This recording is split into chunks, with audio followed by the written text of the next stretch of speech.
At Dodger Stadium in Los Angeles, California, the New York Mets play the Los Angeles Dodgers.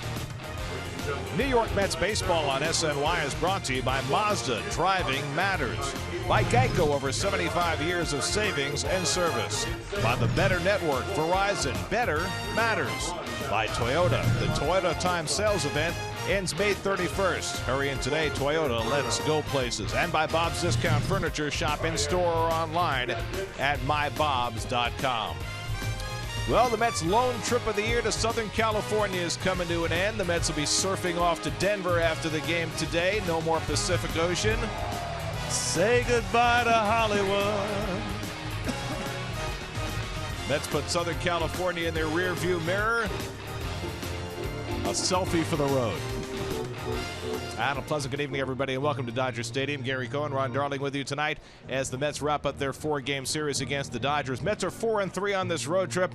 They've won 2 of 3 in this series, but if they're going to win the series, they're going to have to do it against the guy who's been the best pitcher in baseball over the last half-decade, left-hander Clayton Kershaw. You know, occasionally you get to do these games where you sit up here and you do them for free to watch a guy like this pitch. He comes to the ballpark early. When we get here, he's the guy working the hardest. He is the guy that in the game has the best insides. He's got the best curveball in the game, best cutter, great fastball as a left-hander, and just does everything you'd ever want to do. In a pitching-rich Dodger organization, it's one of the best ever. Now, the Mets were able to beat him in Game 1 of the division series last year when Kershaw had a rare spate of wildness, but you really can't wait for that. Well, you can't. 3 walks and 64. 3 walks and 64 strikeouts this year. Unheard of numbers. And in fact, in his last 3 starts, Kershaw's had double-digit strikeouts and no walks in each of the 3. He's also gone at least 7 innings in all of his starts. So all of the numbers that we see with a lot of young pitching, it goes out the window with Kershaw. They just want him to go as deep into the game as he can. He's a throwback. Well, he's a 3-time Cy Young Award winner, another former Cy Young Award winner on the mound for the Mets tonight, and that, of course, is Bartolo Colon looking for an encore after his historic hitting performance 5 days ago. You know, there's a handful of games that I'll remember in the regular season in our 11 years here. That'll be in the top 5 just because of how he started as a hitter with the Mets. He couldn't even make contact. He's worked really hard at it. He's gotten better at it. I never envisioned him hitting a home run, but he did. But even more importantly, you gotta look at his pitching too. No one's won more games on the Mets staff. No one's pitched more innings on the Mets staff the last 2 innings, and he's gotten off to a quick start again. Now just 12 days shy of his 43rd birthday. It's the Mets wrapping up their series with the Dodgers in L.A. All the action coming their way tonight on SNY.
save for every run the Mets score against the Dodgers and Rockies. Will save 1% on select tickets to the upcoming homestand May 17th through the 22nd. As of last night, the Mets have scored 10 runs, meaning fans will receive at least a 10% discount. For more information, visit Mets.com/runs. Now time for something to smile about, presented by AT&T Cricket Wireless. And if this doesn't make you smile, nothing will. Autograph? Are you kidding, Mom? I'm going to get an autograph? Yes, you are. Cherish that forever. Let's take a look at the road ahead, presented by GMC. Mets leave here and head to Denver for 3 games starting tomorrow night. Matt Harvey will open the series against the Rockies tomorrow night at Coors Field. Then the Mets go home. First meeting of the year with the Nationals starts on Tuesday night at Citi Field. The Nats and Brewers are in on the upcoming homestand. Mets looking for the series victory, taking on Kershaw and the Dodgers. First pitch coming up.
Mets set to face Clayton Kershaw, who is 6-0 lifetime against the Mets in the regular season with a 1.34 ERA. There's your Geico Mets starting lineup.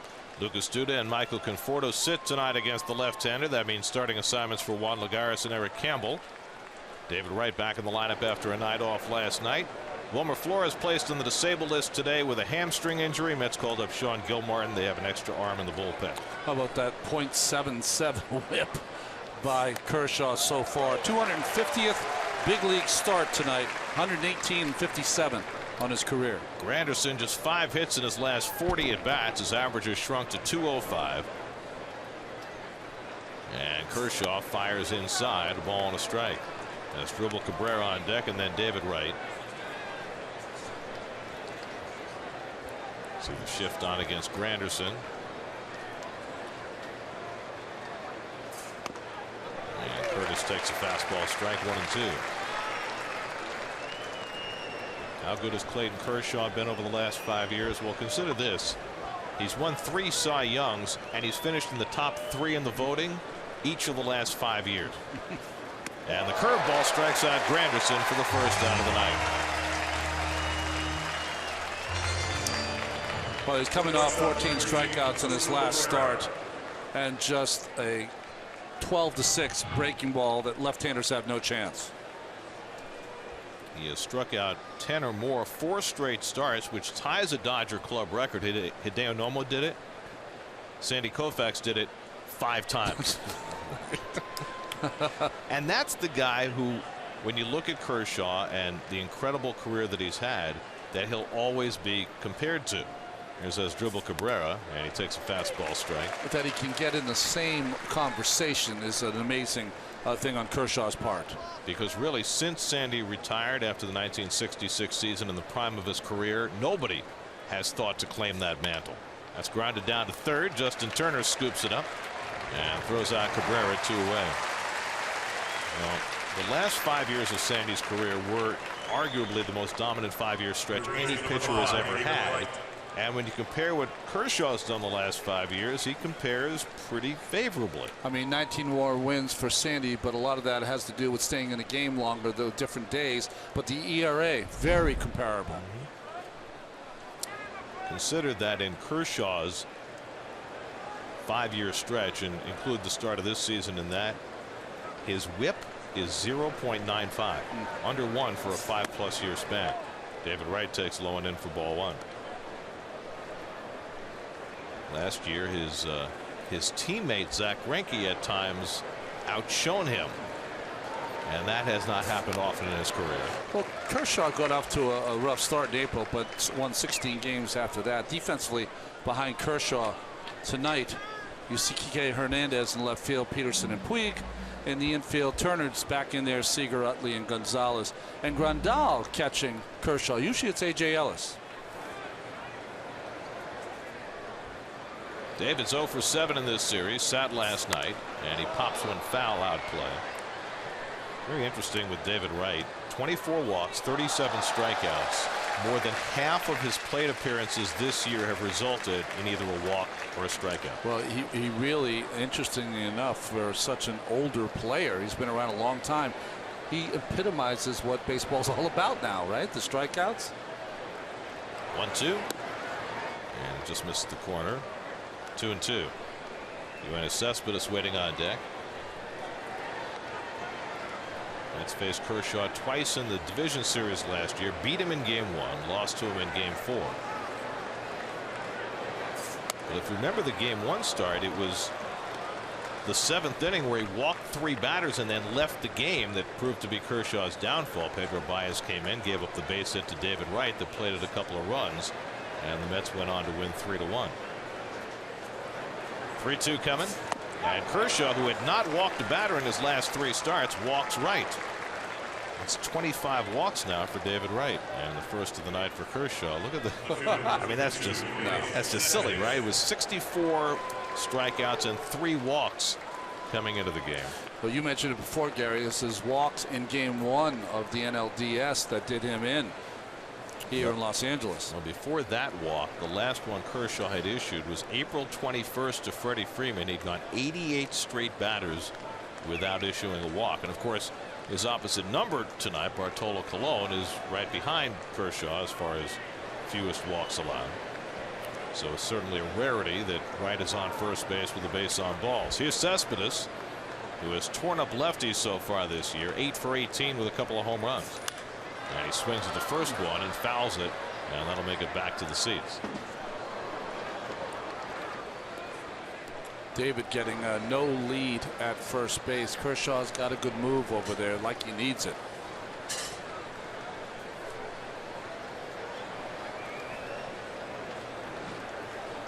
Kershaw now 28 years old.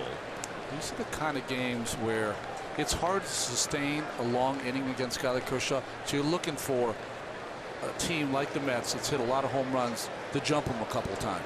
51 home runs in 33 games, most the Mets have ever had at this point in the season. And Cespedes takes a rip. 0-2. Kershaw's given up 3 home runs through his first 7 starts this year. That's that cutter that can sometimes look like a slider. He has 2 different ones. One he'll throw for a strike that kind of runs in on the hitter's hands at the belt, and then one that dives down and into the righty. Right at first and 2 out. 0-2 to Cespedes. Neil Walker would be next. Knocked down by Grandal. A ball and 2 strikes.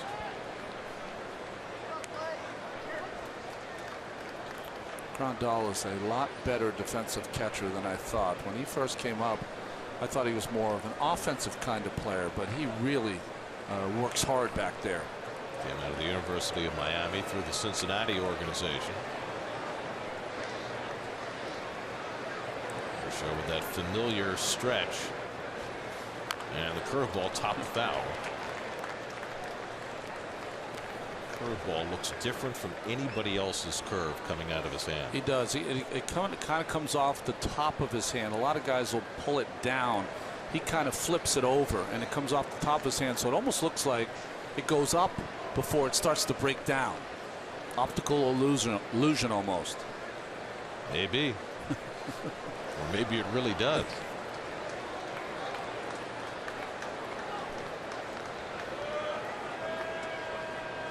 One-two coming to Cespedes, and it's up and away. Kershaw still trying to get full command of his fastball early in the game.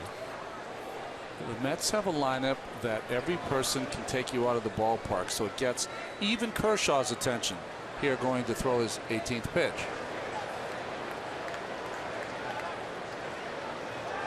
And checking on Wright, who was only about a step off the bag.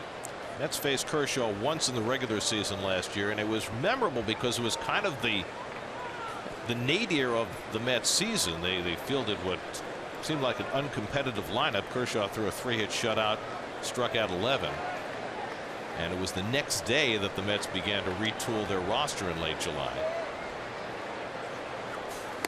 Swing and a miss. Kershaw strikes out Cespedes. 2 strikeouts in the opening inning for Kershaw, and he throws up a 0 to start the night. Colon to the mound when we come back.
Lineup against Bartolo Colon tonight. Dodgers have been playing musical chairs in left field since the injury to Andre Ethier. Kike Hernandez gets the start in left tonight against Big Bart. Well, I know the Land Rover numbers will tell you that he's got a 3-1 record, but hit the home run, of course, in his last start. But more importantly, first Mets pitcher to go 8 innings until Syndergaard did last night.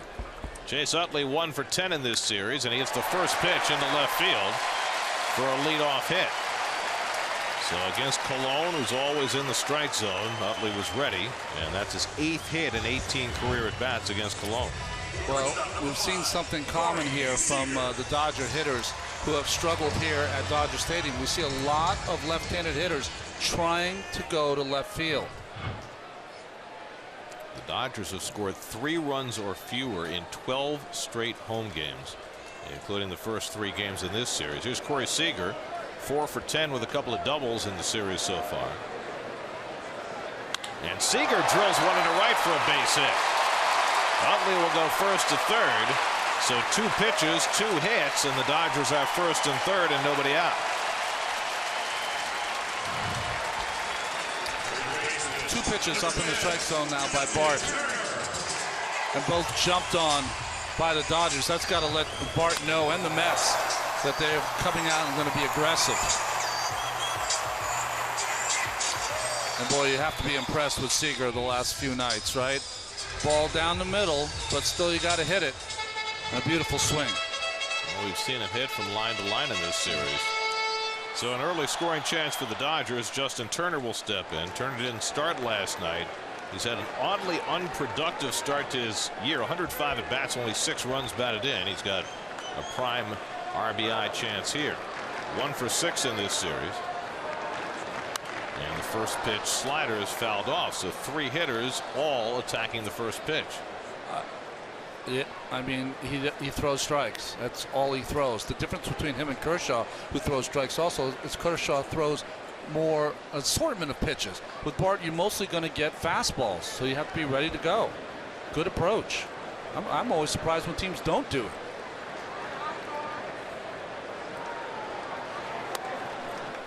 I don't think I've ever heard myself say this, but usually you'll trade 2 for 1 here. 1 run for 2 outs. Okay, definitely will, but against Kershaw, sometimes that no. might. I don't think you have a choice. That's right. But you're right. That might be enough. There's already been a game recently where Kershaw won 1-0 when he drove in the only run. There's the defense. Lexus defense. Cespedes, Lagares, and Granderson against the left-hander. Wright, Cabrera, Walker, and Campbell. Wright's back in there. Campbell moved from third to first, and Kevin Plawecki behind the plate. Long could use a strikeout. Ahead 1-2 on Turner. Adrian Gonzalez waiting on deck. Utley at third, Seager at first, and Turner lines one to the left. 3 straight hits for the Dodgers, and they have the game's first run. Utley comes in to score, and just like that, 1-0 LA.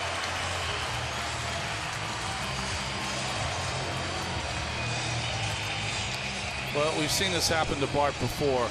Early in the games, and I think a lot of it has to do with being an older pitcher. This was a little changeup. Again, up in the strike zone and down the middle.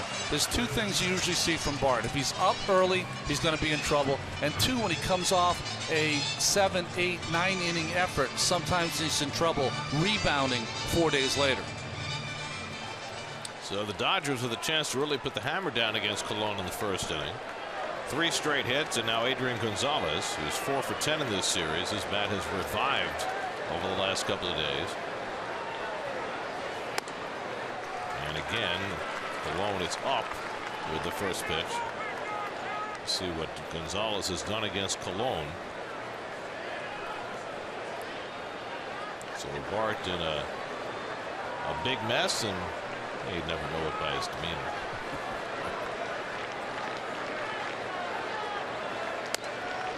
Gonzalez takes a strike, 1-1. I mean, you try not to tell yourself this, but when you come into a game against an elite pitcher, Gary, you're really thinking of matching zeros for as long as you can. Well, here's a spot where Bart wants more than anything else is that ground ball double play. Any ground ball at an infielder, you're going to double up Gonzalez. Comes inside and misses, 2-1. Adrian Gonzalez, since his first full season in 2006, has played more games than any player in the major leagues. 1,624 over the last 10 years plus. And the RBIs, 9 straight seasons. He's never been on the disabled list. Wow. And in this day and age, that in and of itself is an enormous feat for an everyday player over 10 years.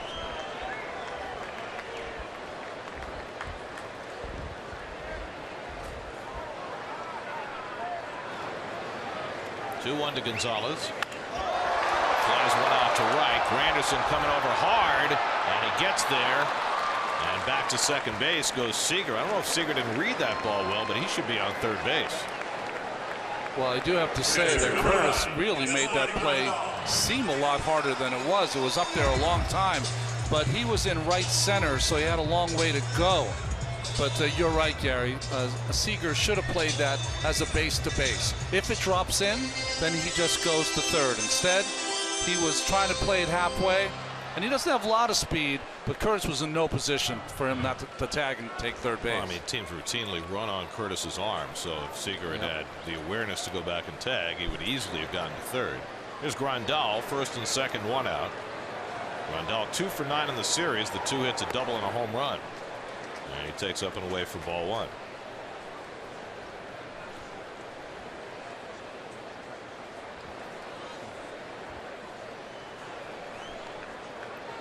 The way this inning began, if Colon can get out of it with one run, I think he would be thrilled.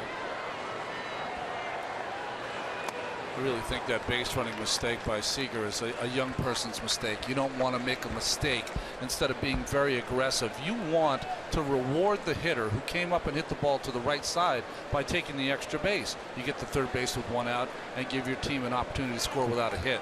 I mean, huge base running gaffe there. Grandal smacks one to deep right center. Forget it. That is way out of here. Yasmani Grandal with a monstrous 3-run homer. His third home run of the year, and the Dodgers will put up a 4 spot against Bartolo Colon in the opening inning.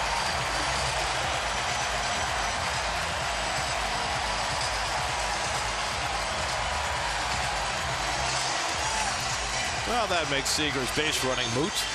Yes, I was just going to say that. What was I talking about? Well, Grandal missed a home run batting right-handed, and now has hit 2 in 2 nights. One against Syndergaard, and this one was a blast to right center of Colon. I mean, that's halfway up the pavilion, well out into right center field. It's got to be over 440 feet.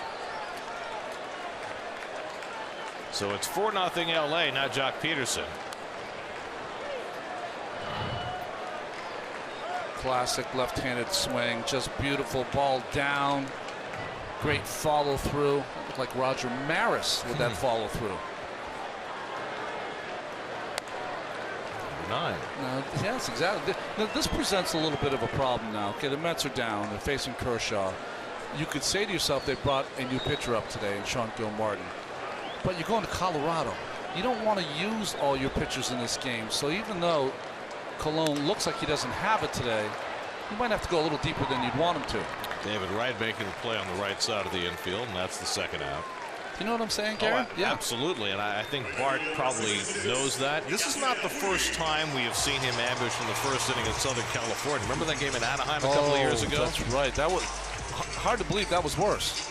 Well, he gave up, what, 3 home runs in the first inning? I thought 4 total, yeah. 3 home runs in first.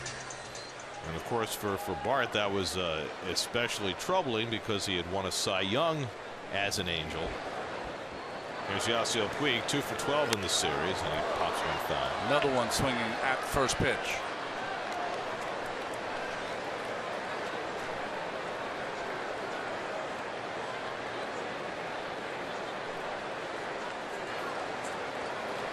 That's hit hard, and Cabrera with a great diving stop to end the inning.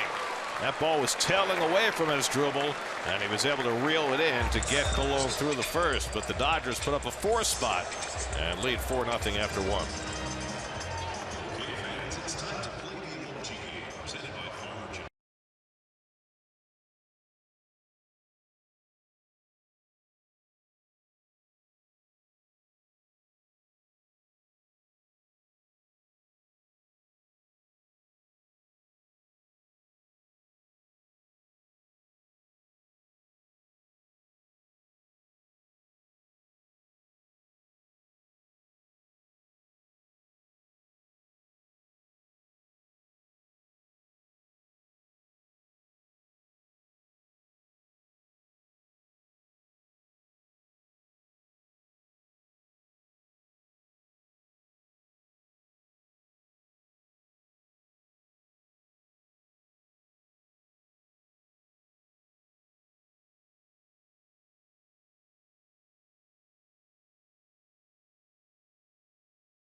4 runs, do we?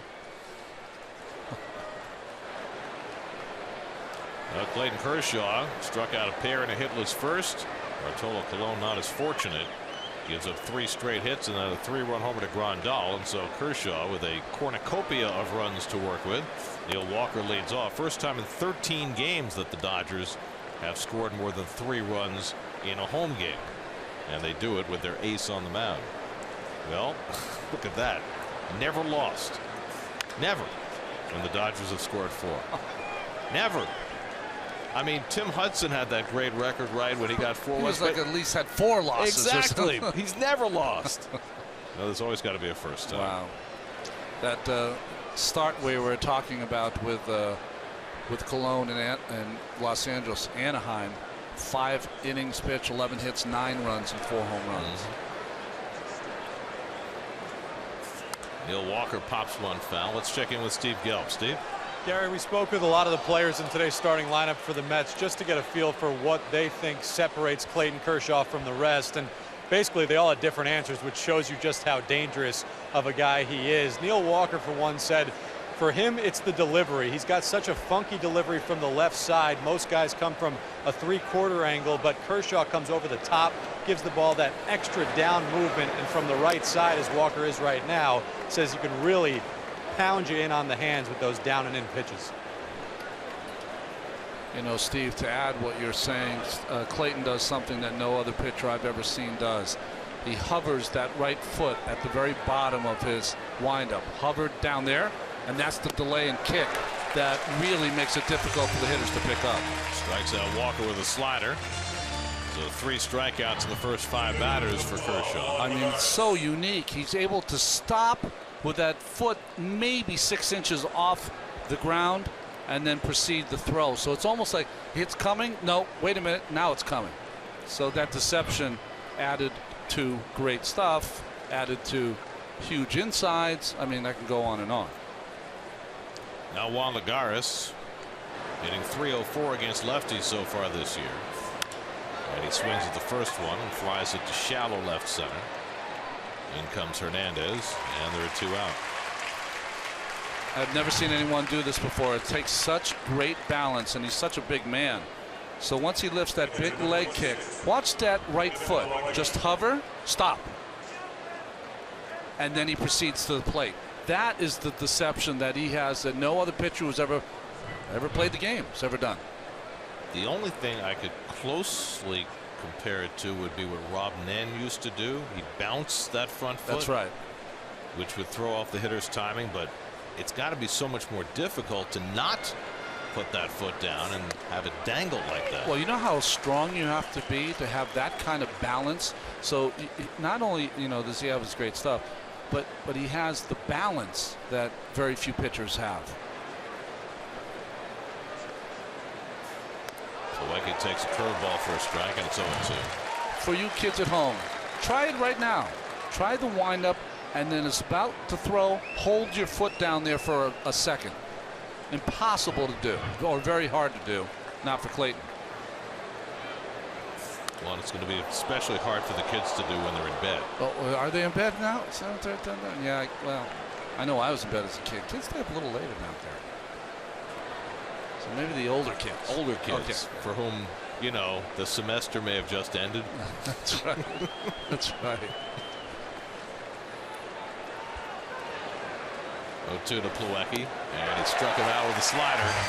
4 strikeouts in the first 2 innings for Kershaw, and he's on top of his game, and he's got himself a 4-0 lead.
Lake sunset the last couple of nights.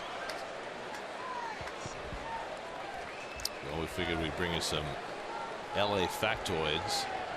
There were 44 people when they founded LA in 1781. They took down 4 letters from the Hollywood sign. What else we got running?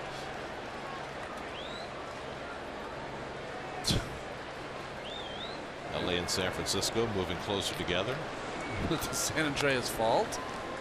It doesn't mean it takes less time to drive from one to the other. Took me almost 2 hours to go from Santa Monica to here today. I mean, as the crow flies, what is it? 11 miles, 10 miles, 12 miles, whatever it is. So driving cross town on a Friday afternoon. Yeah. Kike Hernandez pops one up. And Cabrera makes the call. 1 out. Well, this is an amazing ballpark because in this ravine they have not only this beautiful ballpark. We talked about the mountains yesterday, but I mean they have 40 to 50,000 people here every night, and there's cars for as far as you can see. And then once the game's over, and for some Dodger fans it might feel it's over now, you start seeing the back of the cars leave the red lights. So many. Clayton Kershaw taking his turn at bat. Well, when they built this place, Walter O'Malley had a great idea. He wanted fans to be able to park at the level of the stadium where they were going to be sitting. So there's parking just outside the upper deck. Yeah. And there's also parking just outside the lower deck because the land undulates. It's a brilliant concept. I know. I mean, I get dropped off, you do too, at level 7 every day. And we have to come down a couple levels to get here to our booth.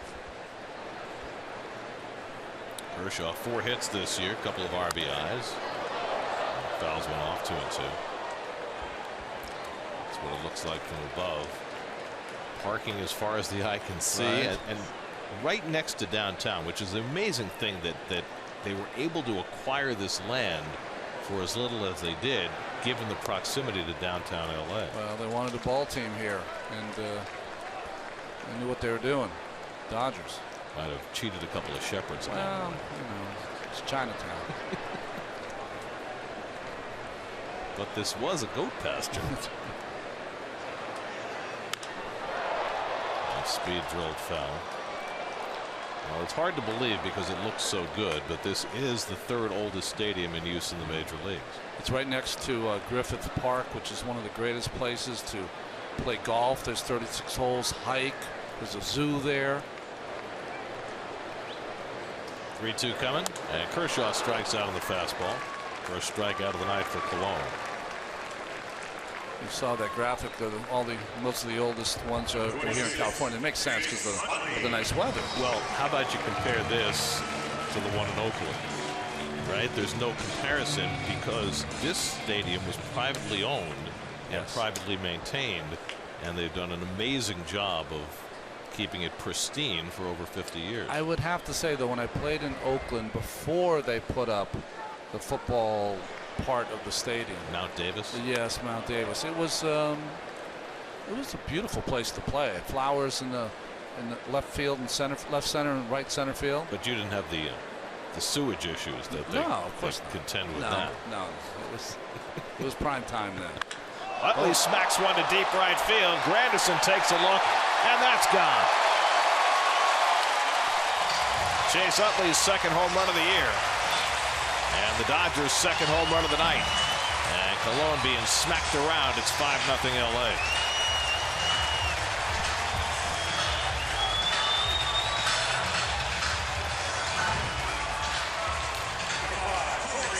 I mean, always the most, I think, interesting swing of his generation of players. He's a great player, and it's almost like he's playing hockey a little bit. It's more like a hockey swing than a baseball swing, but generates a tremendous amount of power. Well, the 2 home runs against Cologne tonight have been absolutely crushed. Grandal in the first, Utley here in the second. Corey Seager had a base hit and scored a run in the first inning.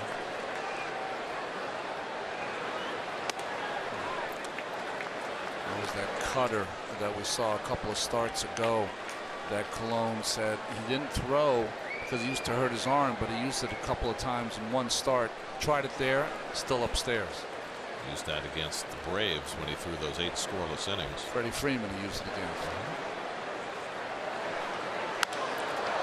Out to left, and over comes Cespedes to grab it. That retires the side, but Utley's home run expands the Dodgers' lead.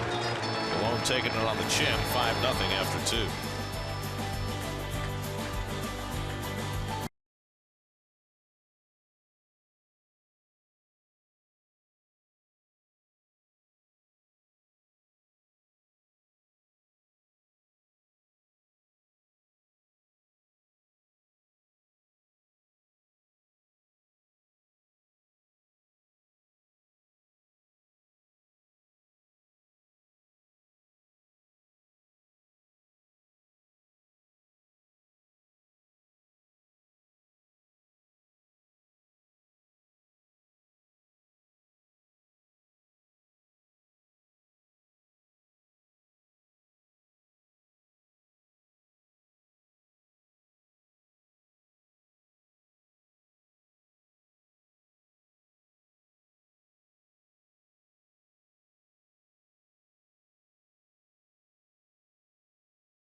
We'll give you the game.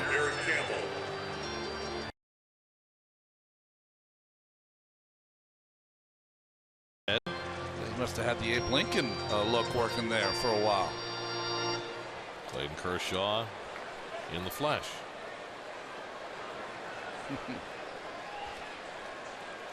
Eric Campbell will lead off for the Mets in the third. Campbell playing first base tonight. Lucas Duda sitting against the left-hander. And hits the first pitch foul. I asked Terry Collins about Lucas Duda's struggles against lefties this year, and you know he's at a loss to understand it because Lucas was so good against lefties, especially early last year when there were questions about his ability to be in the lineup every day, but those have now resurfaced.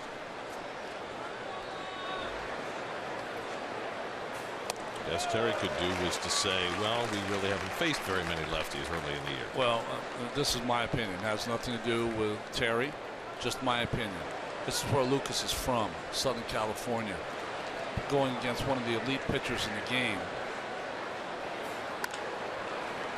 Campbell grounds one to Seager. And the 4-1 target went away. In front of his home folks. And Campbell gets a start. To me, that's that. If I had to sit on the bench, it would drive me crazy. It would make me a little angry. Not that he doesn't deserve it, but it would still make me angry.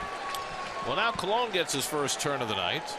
A little luster taken off since he's in a 5-0 hole, but it is his first game since his memorable home run on Saturday in San Diego. So affable, though. He and Grandal had some words. I could never talk to a guy who just hit a 3-run bomb off you, but that's Bart. I don't think I'd ever compare your personality. No.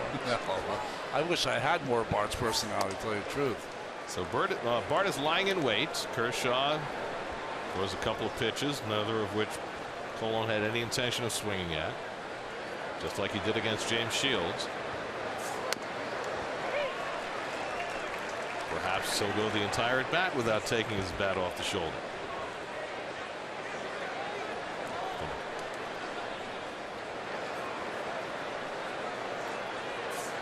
Strike 3 called, so Colon never swings, and Kershaw has 5 strikeouts, first time through the batting order, 2 out. Well, how about those numbers? Lowest career ERA for pitchers who've thrown at least 1,000 innings. and some of the greatest names in the history of the game. Wow. And Kershaw sits right at the pinnacle.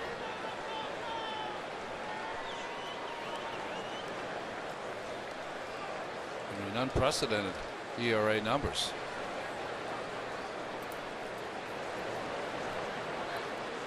Here's Granderson, who struck out his first time up.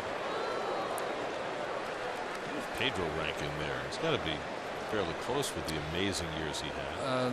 You know, you have relieving in the beginning too. So also, you know, he was so much better. He and Maddox were so much better than the league, but they pitched in an era where the numbers were very inflated. Can you imagine what Pedro pitched today? Oh. Like right in the beginning of his career, struck out 15 a night. 3-0 to Granderson, who struck out his first time up. And then threw up under someone's chin once a game. Oh, big guys who wouldn't even show up at the park. And Curtis takes a strike, 3-1.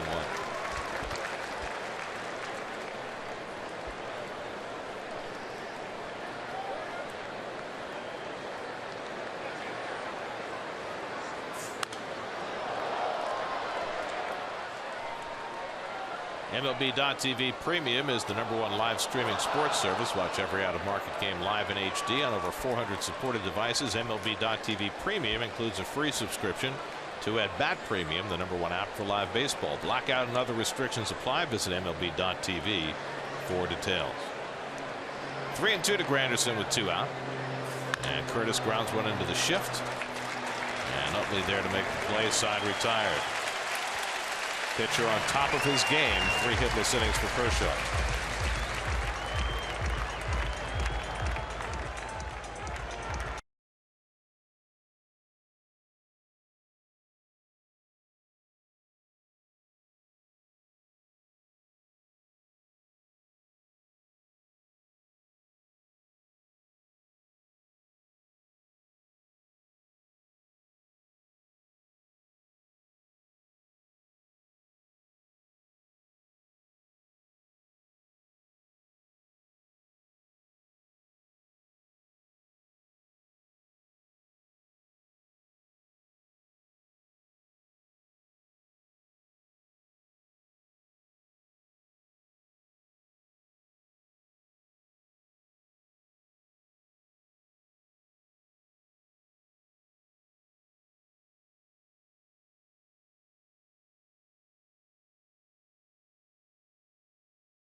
For the Dodgers on a crystal clear night in LA, a little bit warmer than it's been the last few days. Bartolo Colon's been on the hot seat right from the start. 3 straight hits to start the game, then a 3-run homer by Yasmani Grandal put Colon in an early hole. Justin Turner drove in the first of those runs, and he takes a slider off the plate for ball 1. I've seen this with Colon. He gets hit hard, and all of a sudden he starts breaking out the breaking stuff that he doesn't throw nearly as much when he's going good. Honestly, he looked the same way in San Diego. Remember, he gave up 2 hits in the first 2 innings and righted the ship. So a lot of times he will start slow, and that happens a lot of times for older pitchers. And I get asked, why? Well, you know, sometimes it takes a little longer to get everything going. Going to be 43 in a few days, right? May 24th, so a little over a week and a half away.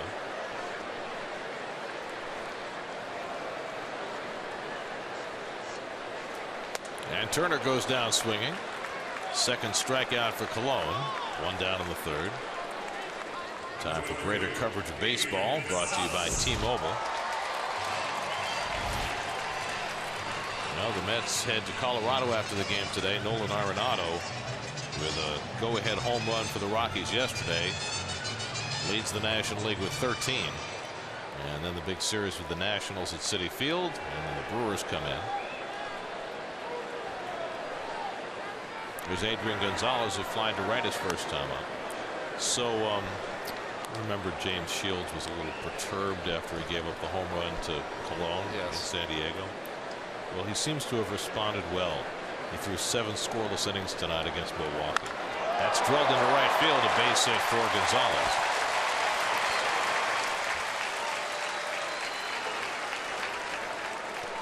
Well, he was perturbed because he kept getting the same question. What was it like to give up a home run to Bartolo Colon? After a while, he said, that's enough. Next question, man. That's that cutter right in the middle of the plate, though. And the Mets have gotten Gonzalez hot. See, I like the better reaction to Colon was the one that Noah Syndergaard tweeted last night. Yeah, I saw that. He said, Bartolo is inspiring me to be a better man. I like that. It was.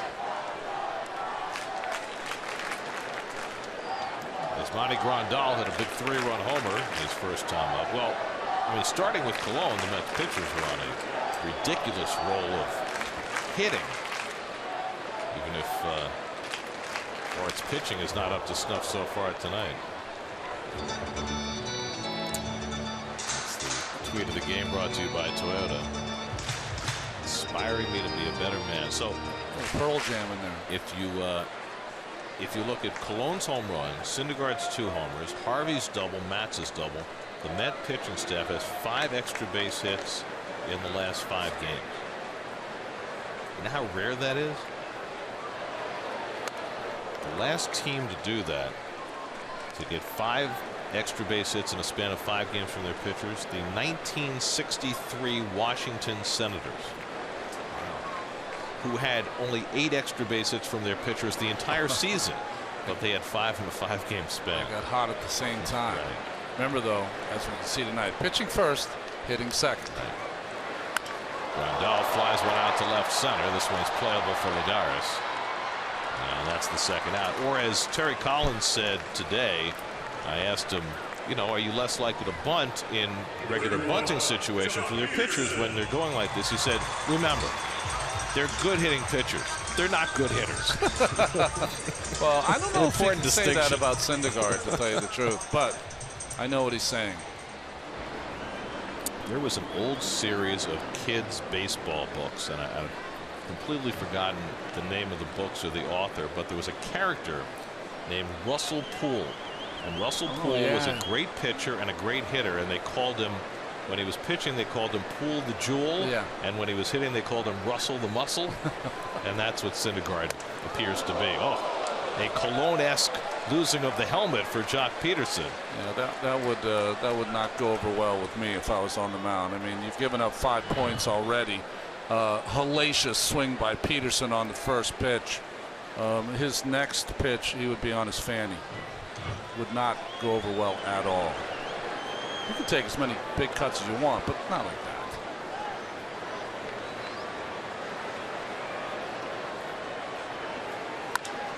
He pops one up. Granderson in shallow right. In to play it, and that retires the side. A hit and 1 left. After 3 in LA, 5-0 Dodgers.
One of New York's biggest stars. Get an inside look at Noah Syndergaard's rise to the top and the struggles he faced along the way on Mets Insider, presented by WB Mason, Sunday at 7:30, only on SNY.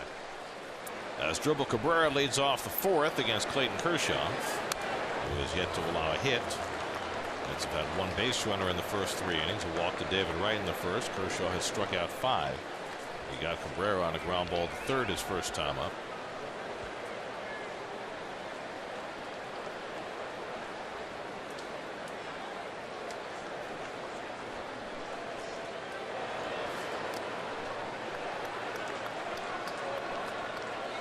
Kershaw, the alpha and omega of the Dodgers pitching staff. Well, they had the 1-2 punch last year with Greinke here, but not this year so far. So now they only have the alpha. Maeda looked very vulnerable last night, didn't he? Toward the hole, and that'll sneak through for a base hit. And Cabrera has the Mets' first hit of the night. And I'll bring up David Wright, who walked his first time up. Kershaw usually, when he faces right-handed hitters the first time through the lineup, likes to pound them in. Fastball in straight. Fastball again inside. This one fouled back by David. Then he goes away and tried to work him with a cutter. Straight fastball that he missed, and he came back with a cutter in that missed. And good eye by David to work that walk. Rare walk by Kershaw. David has now walked in 11 straight games, which is a new personal best for him. So even though that batting average is at 240, his on base percentage coming into the night was 392.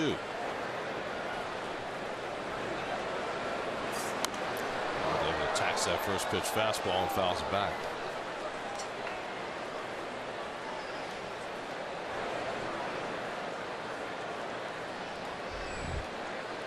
Yoenis Cespedes waits to hit next.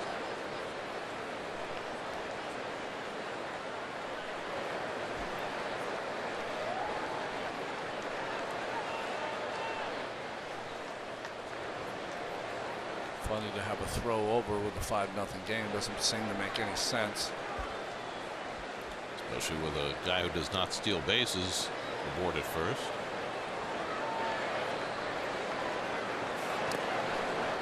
And slider down to right, a ball and strike.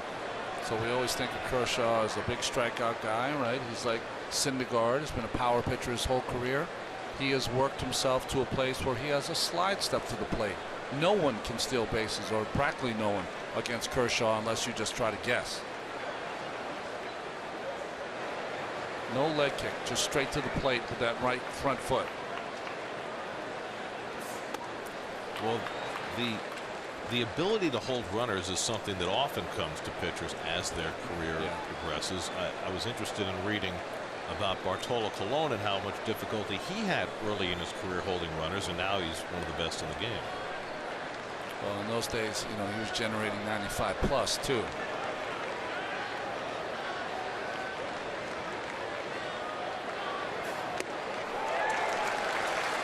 2-2 to David. Well, the last pitch is a cutter down and in that David took before, but not able to lay off there. There's a delivery. Watch it. Just a slide step. I mean, that's got to be just barely over 1 to the plate, which is extremely low. 1.5 is a high number. 1 is a great number. 1 second, that is.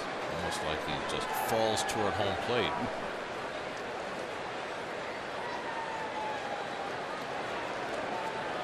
Cabrera at first and nobody out.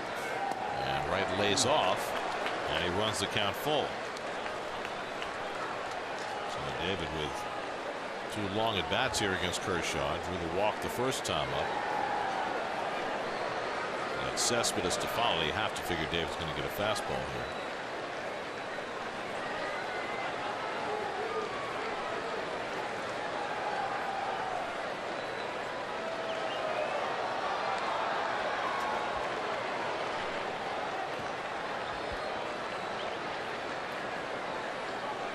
Well, the 3 years leading up to this one, the Dodgers had a fairly substantial chance of winning every time Kershaw and Greinke went to the mound. Of course, Greinke's now pitching in Arizona.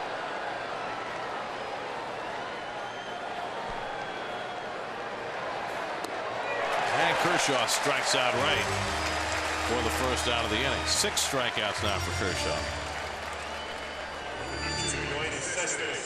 And he didn't get the fastball. He did not.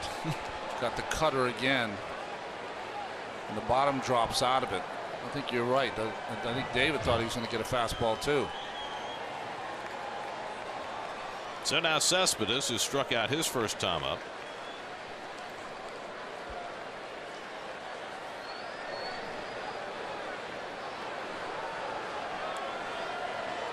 Yoenis came into the day tied for the National League lead in RBIs with 31. Third in the league in slugging percentage. Came into the day with the same slugging percentage as Noah Syndergaard. Bounced down toward third, a foul ball.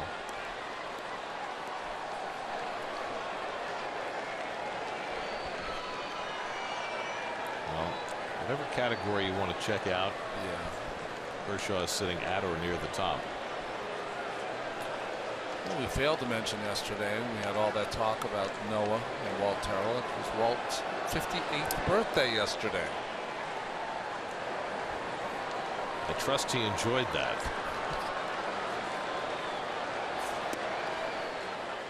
1-1 to Cespedes. I knew Walt for 3 seasons. He was one of the best pitchers I ever played with, and he does not care. No, it's not his record. He's just not into that kind of stuff.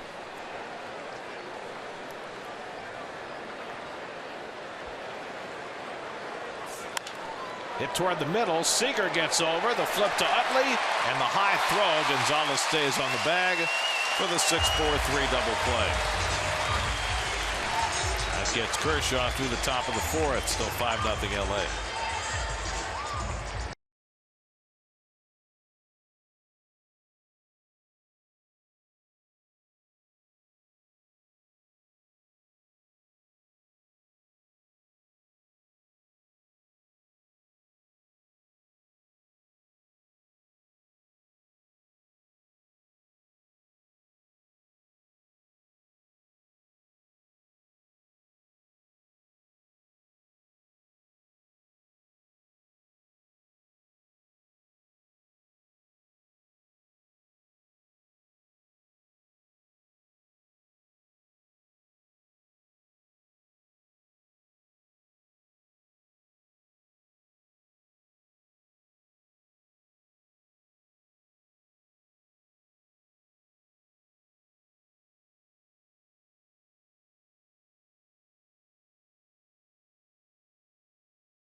Home 4th inning. Yasiel Puig leads off for the Dodgers.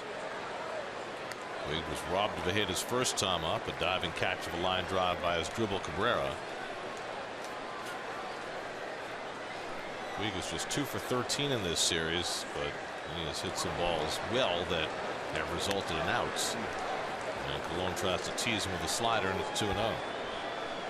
Bart got stung in the first inning for 4 runs, 3 of them on a Yasmani Grandal home run. Chase Utley added a home run in the second to give Clayton Kershaw a big early cushion.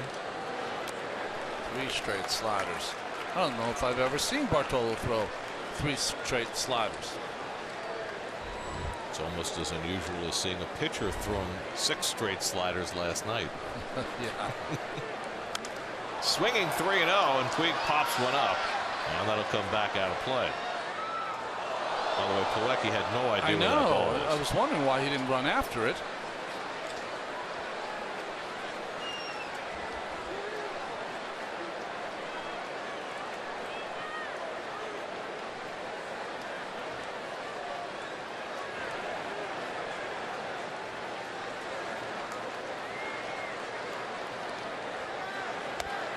outside corner, 3-2. Well, you always hope you can come back in a game, but Colon's goal right now is to suck up enough innings to save the bullpen.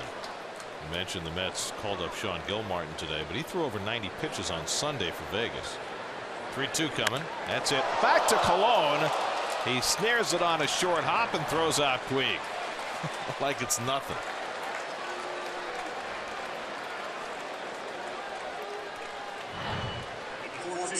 Watch him look at him too. One hopper, snares it, and watch Bart watch at him. Look at him. Come on now, run. Here we go. Wants to make sure that Puig at least expends a little energy.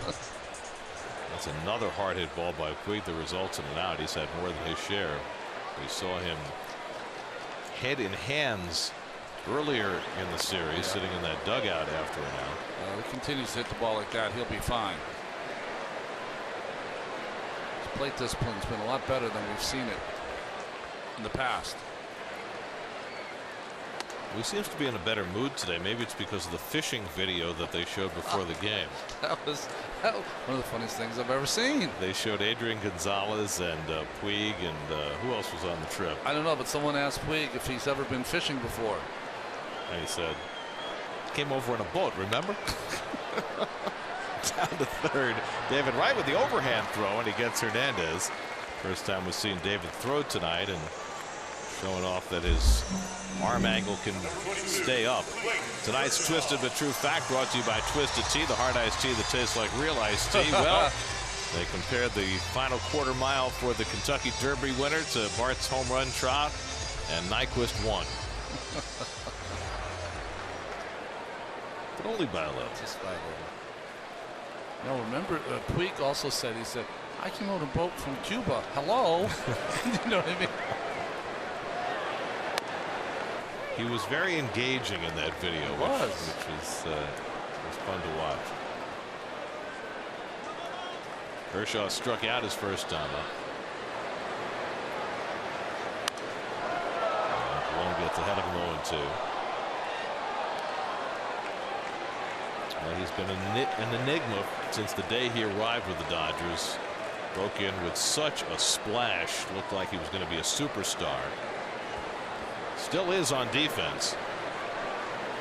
Still trying to figure it out at the plate. Fly ball, well hit to left center, but back in the gap goes Lagares, and he runs it down to end the inning. First 1-2-3 inning of the night for Bartolo Colon as he gets Kershaw on the fly ball. 5-0 LA after 4.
It's down 5-0. We'll have Neil Walker leading off against Clayton Kershaw. Bartolo Colon has settled in nicely after his early woes and is trying to get some depth in this game now. Well, Kershaw's allowed just one hit through the first 4, 1 walk, 6 strikeouts, ho hum. Yeah, he's filling my page full of Ks. Get to Citi Field, Family Sunday, May 22nd. The Mets square off against the Brewers at 1:10. The first 15,000 fans will receive a bat and ball set as part of Major League Baseball's Play Ball Weekend. After the game, all kids 12 and under can run the bases in the Mr. Met Dash, courtesy of Northwell Health. For tickets, visit Mets.com/Family Sundays. Walker struck out his first time up, and he hits one right at Utley. Plays the in-between hop and throws out Walker, 1 pitch and 1 out. New York Mets baseball on SNY is brought to you by Tri Honda. Hurry to your local Tri Honda dealer for great deals on the 2016 models. By People's United Bank NA, see what know-how can do for you. And by Planet Fitness, home of the judgment-free zone. Duke of Flatbush hitting them deep at Ebbets Field. Duke Snyder. I mean, this is the only time I can say, Gary, you and I are both too young to have seen Ebbets Field or the Polo Grounds. I actually went to a football game at the Polo Grounds. You did? I never made it to a baseball game there. I was 5 years old, and the Jets were playing their last season there. Their first year as the Jets after they were the Titans. Yeah. I think they got shut out like 56-0. All I remember was it was really cold, and I really wanted to leave. SOJ in your first game? Yeah, well, it starts early. Juan Lagares flied out his first time up. And he takes a curveball outside, 2-1. Kershaw has 4 shutout innings. He's only thrown really 1 good curveball. That was to Granderson for the strikeout. His strikeout to walk ratio has suffered tonight. He's now at 4 walks and 70 strikeouts for the year. Not quite the 23-1 that it was when the game began. In the air to left field, Hernandez broke in. Now he has to go back to make the catch. That ball sounded as though it was a broken bat by Lagares, and so Hernandez took a step in, but the ball carried and he stayed with it. He's really an adventurer out there. He can do a lot of good stuff. Throw you out. He had 2 assists in the first game of this series. But you know what? If you make the play, that's enough. You mentioned earlier that left field's been kind of a rotating circus for Dave Roberts early this year because he lost Andre Ethier to a broken leg. So he's played Carl Crawford out there. He's played Hernandez out there, trying to figure out the best combination. Let's check in with Steve Gelb. Steve? Well, guys, according to Kevin Plawecki, what sets Clayton Kershaw apart is that 12-6 curveball that you guys have been speaking of already tonight. He said when it comes out of his hands, it's at such a high point that automatically, just instinctually, you give up on the pitch. You say that's a ball, and then, of course, it comes back down across the plate. He says it totally throws off your balance because it can come at any time. And again, initially you think it's a ball, so you have to get yourself ready again in mid at bat. Curveball looks like it's coming down from Pluto, which, by the way, was discovered by Clayton Kershaw's great uncle. That's right. Did you know that? Yes, I did. Clyde Tombaugh discovered the once planet, now sort of planet, Pluto. So he's, you know, he's got astronomical bloodlines. No, it's said greatness in his family forever. Clayton Kershaw, when I hear that name, it sounds like a great Southern fictional writer, doesn't it? We're up in the Dallas area. And the curveball, which Plawecki feared, has him frozen. 7 strikeouts for Kershaw through the first 5 innings. Halfway through in LA, 5-0 Dodgers.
freezing Kevin Plawecki to end the last half inning. Well, what's amazing about him is that ball seems to go up before it comes down. It's an amazing pitch, and there's a few things you can do when you're throwing a curveball. You can shorten your stride, you can get your arm up quicker, all those kind of things. But I think as Utley picks up his 3rd hit of the night, leading off in the home 5th. I think what Kershaw does, which I really like, most guys when they throw a curveball, okay, they'll have this grip and they pull down on the breaking ball. But what he does, hopefully you can see this, when he pulls down, he pushes up with his thumb and the ball casts up. So when he throws it, it goes up, catches, and then it starts down. Most guys just pull it down, his casts up, and then comes down. That's what makes it so unusual and such a big break. Now, have other people tried to do that? No, you can definitely try to do it, but it's an innate talent that he has. And plus, Seager launches one out to right center. This one will be playable for Granderson, and that's the first out. Plus, the other thing is if you don't have the right arm strength and the ability to get it to tumble quickly, you're going to have a big curveball, but it'll never be called for a strike. It'll be too big. You can't keep it in the strike zone. That last one to Plawecki didn't have to be a strike because it starts so high and breaks so much that umpires sometimes have a hard time calling it. It was interesting because Noah Syndergaard was talking the other day about making the transition from being a guy who used his curveball as his primary breaking pitch to using his slider, and one of the things he said is it's hard to get umpires to call strikes on the curveball. So true.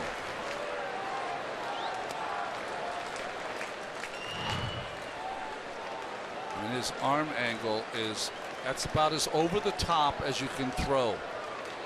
I mean, Jim Palmer to me was the guy that threw as over the top as you're going to see, and that's why he gets, the more over the top you throw, the more you're going to get that 12-6 kind of break.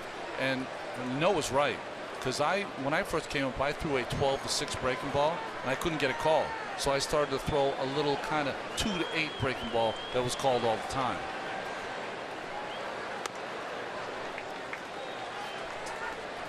Long behind on Justin Turner, 2-0. Turner had an RBI single back in the first. Jerry Blevins, first man up in the Mets bullpen.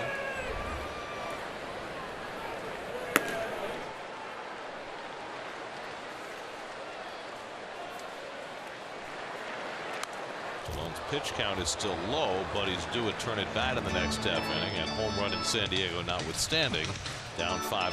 Terry's probably going to want to bat for him. I think in this kind of game, you'd be happy to get 5 innings out of Bart.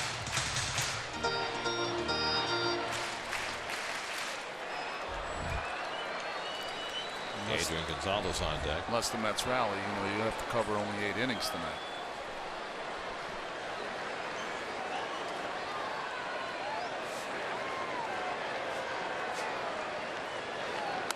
Well, you'd say the most important task for the Mets is to get Kershaw out of the game. But A, he's only thrown 61 pitches through 5 innings, so you may not be getting him out of the game. And B, the Dodger bullpen all of a sudden has kicked it in gear the last few days. They've thrown 15 consecutive innings without allowing an earned run. And this has not been a great offensive display in this series for the Mets at all. Well, they got saved by their pitchers, which is what happened often this time last year. Off the corner to Turner, and it's 3-2. And he had Syndergaard last night with the 4 RBIs. He had Matz with the RBI double Monday night. Mets have had enormous chances where they've left multiple runners on base where they could have expanded a lead or come back. But that Dodger bullpen has really done a great job, particularly Lewis Coleman, who's been a revelation in this series. 5 hitters faced, 5 strikeouts. That's good, right? Yeah, it's even better than Kershaw. Utley at first and 1 out. 3-2 to Turner. Utley runs, and Turner flies 1 out to right. Granderson chasing back to the track, and he makes the catch. And Utley heads back to first. Turner giving that ball a ride to the opposite field, but that's the 2nd out.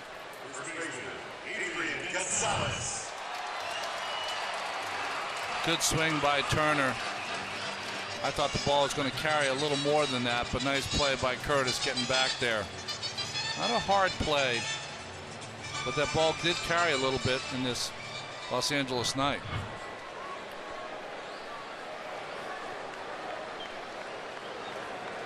Now Adrian Gonzalez, who had a base hit to right field his last time up, 1 for 2 on the night.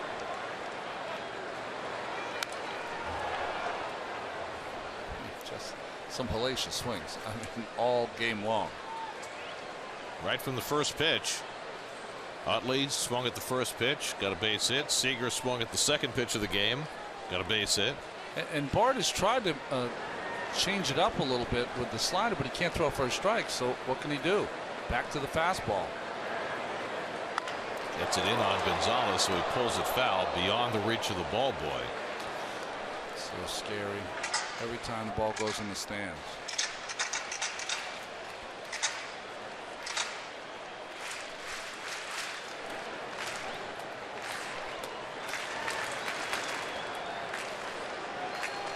When's the last time you bowled?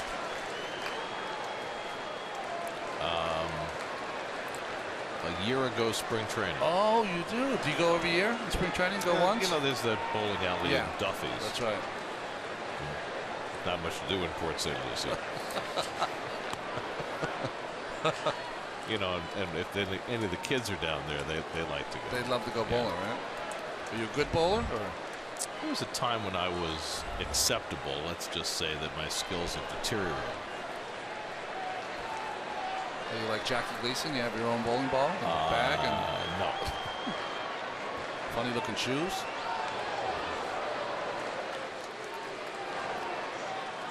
I do have to say, bowling alleys though always seem to have the best burgers and fries. I've always been more partial to the arcade games. Oh, okay. Little air hockey maybe. Fancy myself a pretty good air hockey. And Bart goes to the changeup to strike out Gonzalez and end the inning. Third strikeout for Colon. He's made his way through 5, but it's Clayton Kershaw who's on top in this game, 5-0 as we go to the 6th. All right, guys, time for our baseball now.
To nothing. Eric Campbell on to face Clayton Kershaw, and the guys were talking earlier in the game about when Kershaw has runners on base, that slide step, his quickness to the plate, how unique it is. Eric Campbell said that's what sets him apart in his mind, that he actually might be better with runners on base than when he's pitching out of the windup. And as Campbell puts it, he's so quick to the plate, that it makes the fastball get on you really quickly, and you have to quicken up your load time, which then makes you susceptible as a hitter to the off-speed stuff. I think it's interesting that you ask a clubhouse full of guys what makes this guy so tough, and they all say different things. Yeah. Which gives you an idea just how tough he really is. It tells you that they have no idea. That's what it tells you. Campbell grounded to short his first time up.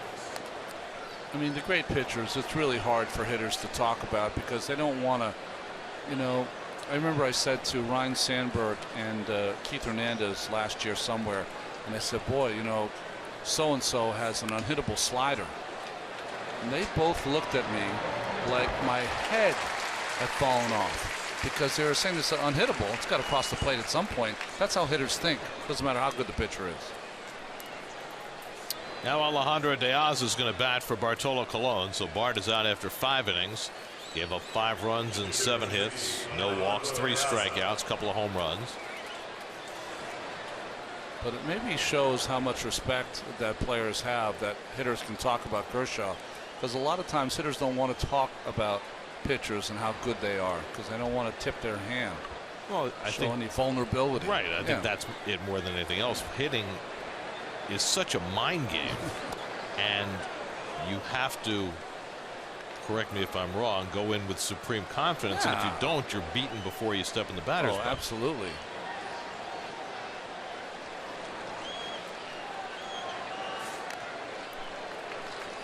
One and one to De Aza. By the way, the Mets now are playing with a short bench because they put Wilmer Flores on the disabled list and called up Sean Gilmartin, who is currently warming up in the Mets bullpen, getting ready to come in.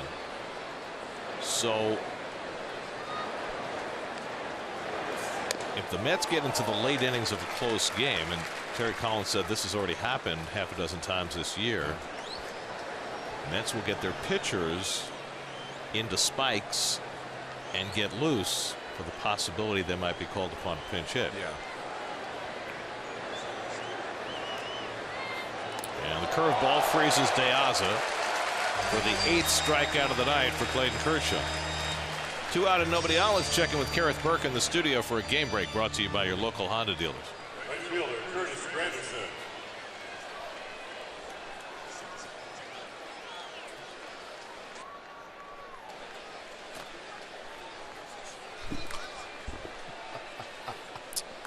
Good to see things are back to normal for the Braves. Now 2-17 at home after they won last night.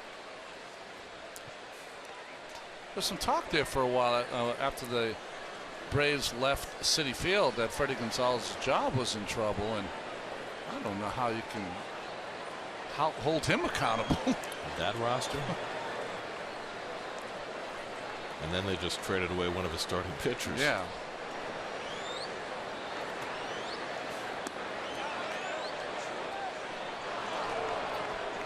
2-0 to Granderson. Well, Kershaw not only is dominant, but he doesn't even give you a breath. 57% of his innings, he gets the side out 1-2-3. Including 3 times tonight, going for 4. But Granderson drills one toward the right field corner, and that's down for a base hit and rolls to the wall. And Curtis pulls it at second base with a 2-out double. So the Mets have their 2nd hit of the night, Granderson's 6th double of the year.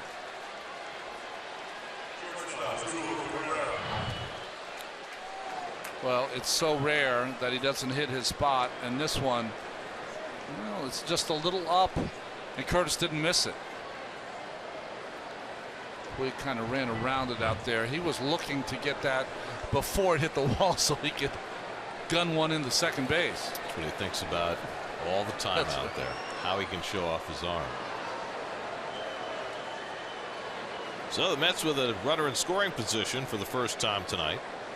And as Dribble Cabrera, who had the Mets' first hit, a ground single to right in the 4th, comes to bat.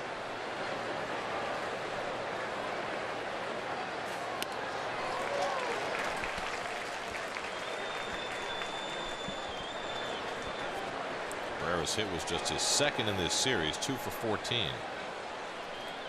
Granderson at 2nd and 2 out. Well, Cabrera continues to shine every day in the field.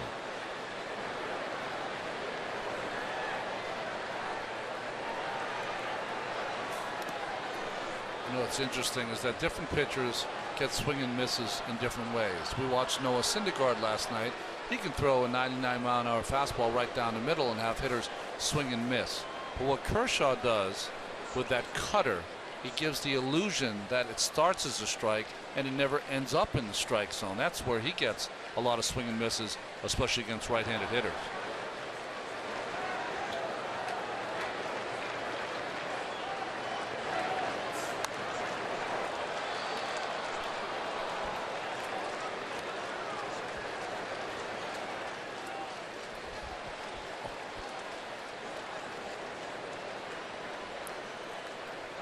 Last night in his 20 strikeout game, Max Scherzer got 33 swings and misses, which is the most in a game this year.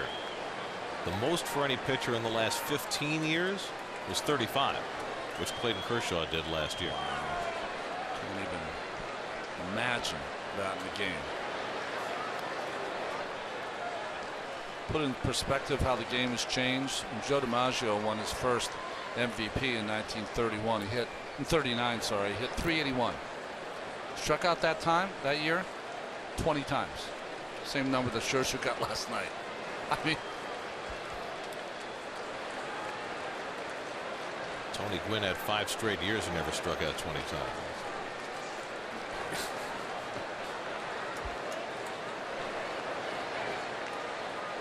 Granderson at second and 2 out, and Cabrera lays off the high fastball and runs the count full. David Wright would be next. Kershaw's walked 1 tonight. First batter he's walked in the last 4 starts. And went to Wright in the first inning. He struck out 8. 77 pitches with 2 out in the 6th. Working with a big lead.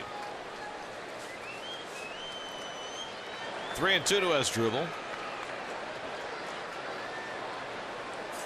And Cabrera takes the fastball, strike 3 call. Well, he was looking for something else, and he got the heater, and he knew he'd been had. Kershaw right to the outside corner, his 9th strikeout. All right, Dodger fans, it is that time. It's time for the hot shot.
Can't believe how hard this is. This is superhero discrimination. Excuse me, taxi, taxi, right here. And this would be a lot easier if we had Uber. Noah Syndergaard on the streets of New York as Thor. Sean Gilmartin on to pitch. His first outing of the year, called up from Las Vegas today. Well, you talked about Sunday. He's been pitching well in Las Vegas. See his numbers. 92 pitches though on Sunday. So coming back on some short rest to eat up some innings here for the Mets. Just turned 26 years old a few days ago. Had a very successful rookie year last year as a Rule 5 pick. Mets had to keep him all year, but optioned him out this year to be that guy they could bring up with some innings under his belt, and he took the bull by the horns. I mean, his numbers, considering it was Vegas, were tremendous. 2.48 ERA in that Pacific Coast League. Well, he's a pitcher in the sense that he's not overpowering. Got a good curveball, good changeup, throws the ball to spots. Grandal hit the 3-run homer in the first inning against Cologne, and he hits one into the shift. It's Walker throwing him out, one away. Anyway, you can see Noah Syndergaard on the streets of New York as Thor on an all-new episode of the SNY.TV digital series, The Amazing Life, presented by Coca-Cola. Check out the full episode and more at SNY.TV/Coca-Cola. So Noah hasn't spent a lot of time in the city. He might have been trying to catch a cab during the changeover. You know, most New Yorkers know that's a hard time to get a cab. Okay, so it raised alarm bells when it was revealed after the game last night that Noah had made another trip to the city to have his elbow checked out after his start against the Giants a couple of weeks ago. Turned out to be nothing. But, you know, right now with Steven Matz on the disabled list with a little flare up in his elbow, every little dissonant note about these guys and their arms certainly raises the alarm bells. Well, there used to be a time you'd go in the trainer and say, hey, my elbow's just not feeling great. Can I get a rub or something? And they're like, yeah, well, you know, after the everyday players, maybe I can give you 15-20 minutes.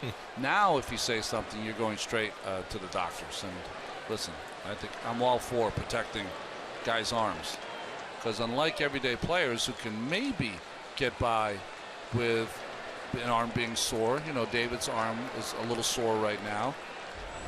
Pitchers, if their arm's sore, they're done. Well, I know you, as I, have begun reading Jeff Passan's book, The Arm, which is all about the you know, the waves of Tommy John surgeries that have hit baseball over the last few years, and tries to dig as deep as it can to try and figure out what the answers are and what the questions should be, and whether anything that anybody's doing right now to try and prevent it is working, which the answer appears to be no. But, you know, these are valuable commodities, these guys, and they're pitching elbows more than anything else. Another one into the shift. Diving stop by David Wright from his knees, and he got him. Check that. That was Cabrera playing on the right side. They've got me confused. It's all right. But Cabrera with a terrific play, but another exclamation point beside his name. Would have changed your call because he's so routine in making these great plays? Maybe. Well, like I said, in the first inning, I put a star up when someone makes a great play, and every night it's 1 or 2 for Cabrera. So Gilmartin's come in, gotten a couple of ground ball outs. Now he faces Yasiel Puig, who's hit 2 balls hard without result. Well, you don't see the jump, but one of the things that Cabrera has when he dives, he's got great body control. You know, he's diving, but also the glove is in the correct position.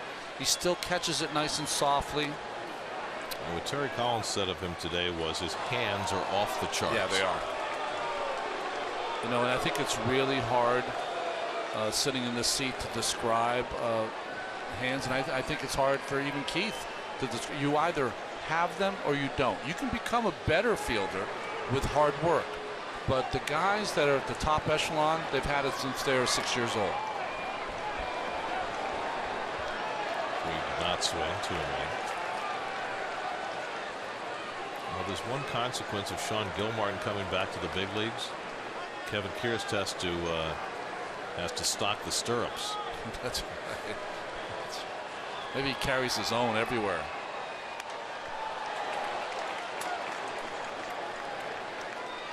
Well, first time up tonight, Puig hit a bullet that he thought was going to be a base hit. let's see how he's in control of his body, and he's able to jump up and get something on the throw. That one he didn't because it was a line drive. Puig's second time up, it was Colon who snared his hard grounder back to the mound. Use stars, huh? Yeah, what do you use? Exclamation. Oh, okay. Got him with a changeup. So Gil Martin with a successful first inning in the big leagues this season. Kershaw back to the mound with a 5-0 lead.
Hard worker he is, and the hours he puts in to getting ready for each start. But for me, it's not hard work that separates him, it's consistent work. This guy doesn't miss a day, doesn't miss a thing, knows exactly what he wants to do going into every day.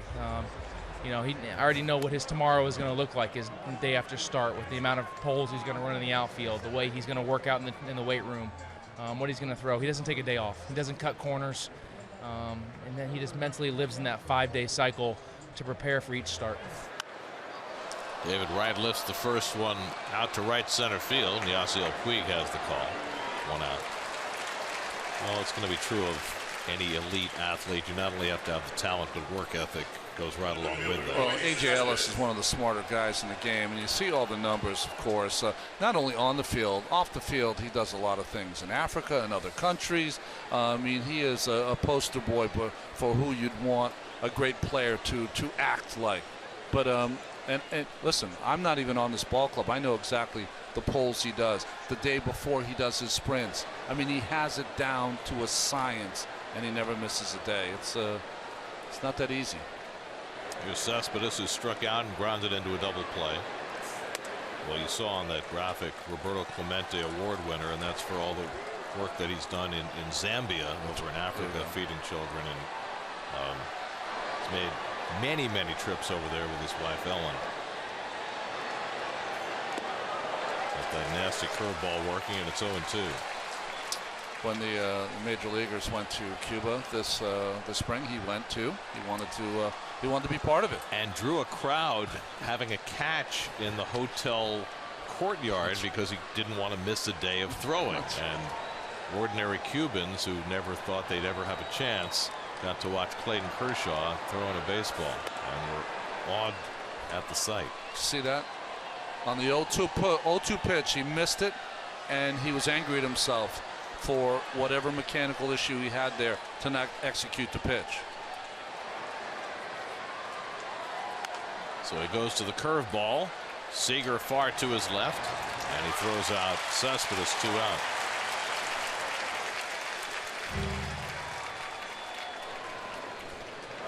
This is the first batter. Granderson on a big curveball. Plawecki goes sit down. Deaza, that wasn't even fair. And I know you folks at home, you're here to watch your Mets come back. Or maybe they will.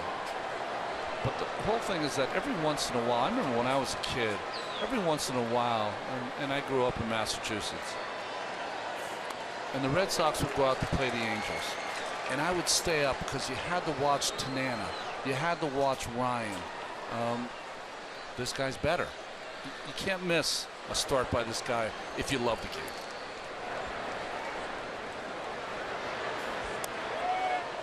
Walker takes a curveball out of the strike zone. Walker struck out and grounded out tonight.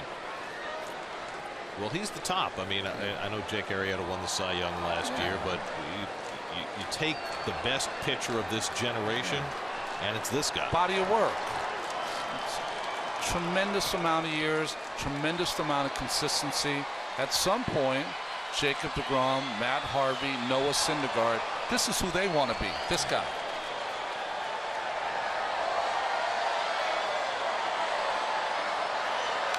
And by the way, they're all sitting and watching him tonight. Oh yeah, oh yeah. Including Matt Harvey, who could have gone ahead of the team to Colorado, but declined to do so because he wanted to stay with the team. Good. And also, probably parenthetically, watch Kershaw. Watch Kershaw, and a thing you mentioned before, short bench. If you're in a tight game. And that's going to pitch tonight in Colorado. Mets will arrive very late in Denver after flying tonight. Walker pops it up. And Gonzalez there to grab it. 7 scoreless innings for Clayton Kershaw. Stretch time in LA, 5-0 Dodgers.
Home 7th inning. Kike Hernandez leads off against Sean Gilmartin and skies one out to right field.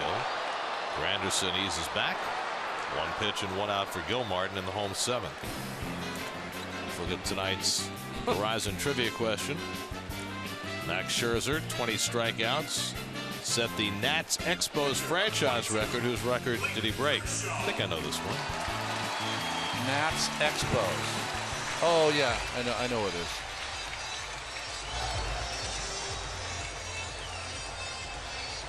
Yes. Yeah. Oh, Gary just wrote it, guys, at home, and I said yes. You got it right. I think he had 18, right? Yes, he did. There's Kershaw, who has struck out and fly deep to left center. He did it a little like Dave Fried handwriting, though. It took me a little second there. I don't ever expect anybody to be able to read my handwriting. The difference is Dave Fried is writing it so other people can read it. That's right. And he can't write. Yeah, you're just writing for yourself.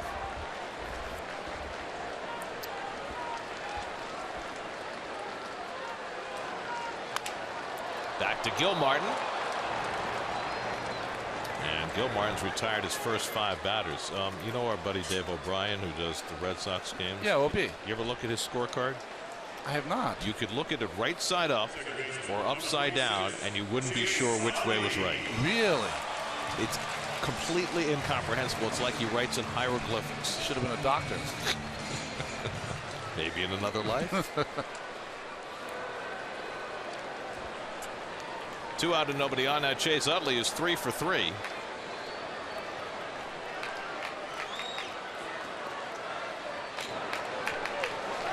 Slider in for a strike. Utley led off the game. First pitch base hit against Cologne. Hit a home run against Cologne in the second. Had another base hit with 1 out of the 5th. And if the Mets were ever going to try to extract a little revenge against Chase Utley, this would be the spot. You know, I disagree with you there in the sense that it's too late. It's too late. It's the 4th game. If you wanted to show him something, you would have hit him the first time up. Well, it doesn't appear as though Gilmartin has any intention of doing it anyway. That could be wrong. You know, I mean, to me, it's out of context now. To me. Well, the only reason I said that is because every time he's come up prior to this, it's been a close game. I agree with you on that one. And Gilmartin more concerned in his first outing of the year about getting the hitter out, and he's 2-2 on Utley. So it appears as though the Mets did get their revenge by winning the series, which is what they said publicly, and I guess that's what they've stuck to. But you think it would have changed if Ruben Tejada was still on the team? I can't answer that. Yeah, I can't either. And a terrific outing for Gilmartin. 6 up and 6 down with a couple of strikeouts after 7. Kershaw back with a 5-0 lead.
Back again, and they're looking for new challengers.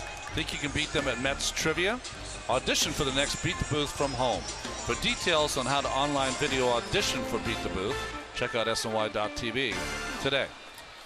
So we're watching between innings. Adam Wainwright pitching for the Cardinals in Anaheim.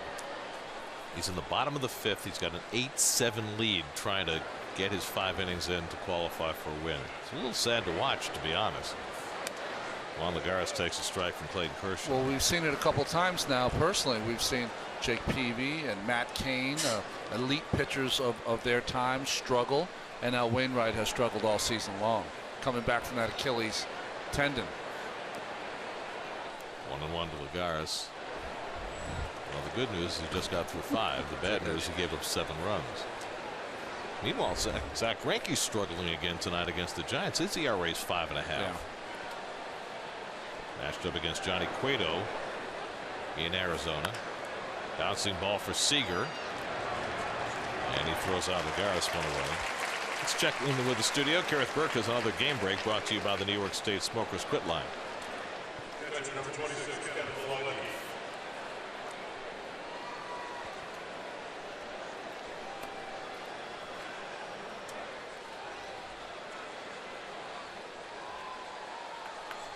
So if you're the Diamondbacks, do you reside in Panic City? I mean, just spent $200 million on this pitcher who's been decidedly mediocre so far. Check swing roller by Plawecki right to the bag for Gonzalez. 2 out. Well, he's making $1 million a start, right? 30 million, 30 starts. Listen, you couldn't say it was a bad signing because he was a great pitcher. He has been a great pitcher his entire career. I always think long-term contracts are always bad contracts. But that being said, early in his career, he was the lead guy for Kansas City.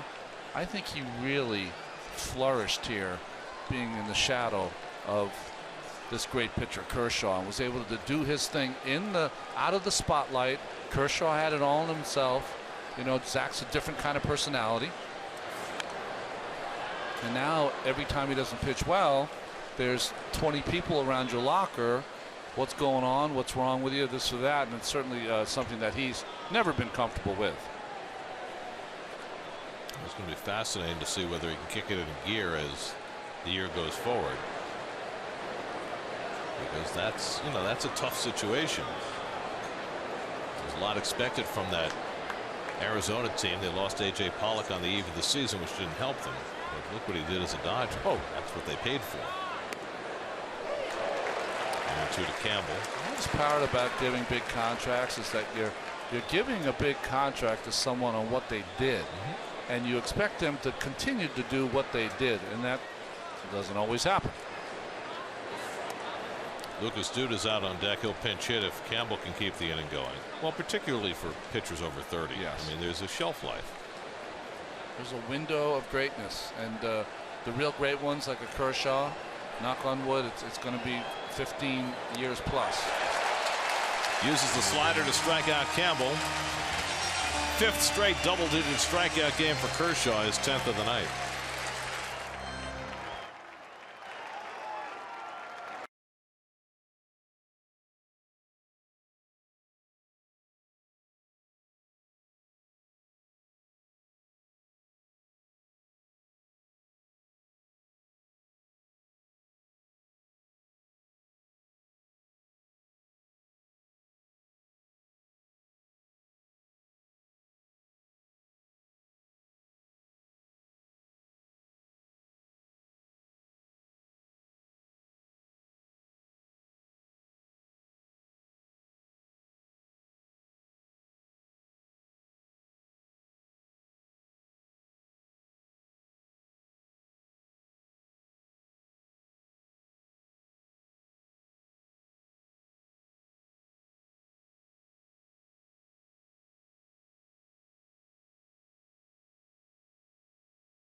Coors Field in Denver against the Rockies. Coverage begins at 7:30 tomorrow on SNY. Corey Seager leading off in the home 8th inning. Your city probables for the series in Colorado: Matt Harvey, Logan Verrett, Jacob deGrom for the Mets, John Gray, Eddie Butler, Tyler Chatwood for the Rockies. Mets faced Gray last year. He's still looking for his first big league win. Those young guys, Gray and Butler, have pitched great on the road and horrible at Coors Field, which is why the Rockies had lost 7 straight home games before they finally won yesterday. And Tyler Chatwood is good one game and not so good the next. He's kind of 50-50 right now. Rockies are used to winning at home and losing on the road. It's gone the other way around so far this year. And Seager lays off the slider from Gilmartin, 1-2. For more on the Rockies, let's check in with Steve. Gary, you said it. They have been really, really bad at home. 5-10 this season have the Rockies been, but the pitching staff just looks really spooked by the altitude. A 7.24 ERA overall for the pitchers, as opposed to a sub 3.5 ERA on the road for the pitching staff. So these guys clearly are being affected by Coors Field. And you mentioned the starting pitcher tomorrow night for the Rockies, John Gray, a 9.20 ERA in 7 career starts at Coors Field. Well, Gray's last start was in San Francisco. 7 innings, no runs, 1 hit. So if he can ever duplicate that at home, the Rockies will have had something. He's supposed to be their top pitching prospect. Meanwhile, the Rockies offense, well, Trevor Story's been a huge story. Nolan Arenado is making his case, to be one of the best players in baseball. Top 5 players. And Mark Reynolds has given them a nice boost, playing first base most days. Popped up behind the plate. Plawecki back and runs out of room. I know that in spring training, their pitching coach, Steve Foster, put a lot of work into trying to address to all their young pitchers about being more aggressive. And to me, it almost like the more they talk about trying to pitch better at home, the worse it gets. It's a fine line. I don't know what the answer is. It's a unique place to play, where baseball in that ballpark is a different kind of baseball. What they've tried to work on with their young starters, and I don't know if this makes any sense at all, is trying to get them to pitch more on a downhill plane to try and get more ground balls. But I don't know if you can do that, retrofit a pitcher like that. No, to me, that's nonsense. You can't do that. You have a way of throwing, or you don't have a way of throwing. You can sink the ball, you can't sink the ball.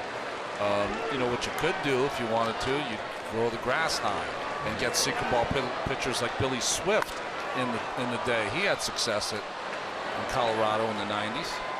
Cabrera waiting for Seager's pop up and puts it away for the first out. 7 up and 7 down for Gilmartin in relief. Let's answer our Verizon trivia question. Whose record did Scherzer break? I got Bill Gullickson. Yeah, Gully. Yeah, Bill Gullickson was a huge man, big, strapping guy who could throw real hard slider, hard fastball.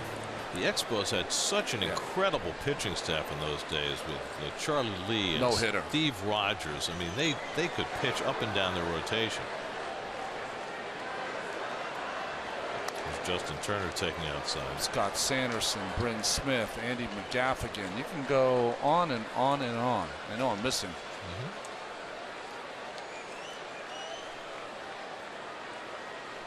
Turner had an RBI single back in the first, 1 for 3. How about this name, Joe Hesketh? Joe Hesketh, the skinny lefty. That's right. Well, how about Dan Worthen? Dan Worthen in the day. He was a terrific arm who, blew out his arm very quickly after a few 150 pitch outings. But Dan could throw hard, had a good hook. Floyd Yeomans for a short time after he was traded from the Mets over to the Expos and the Gary Carter trade. They were going over some of Dan Worthen's games in the minor leagues. Some of them 175 pitches, 151 pitches.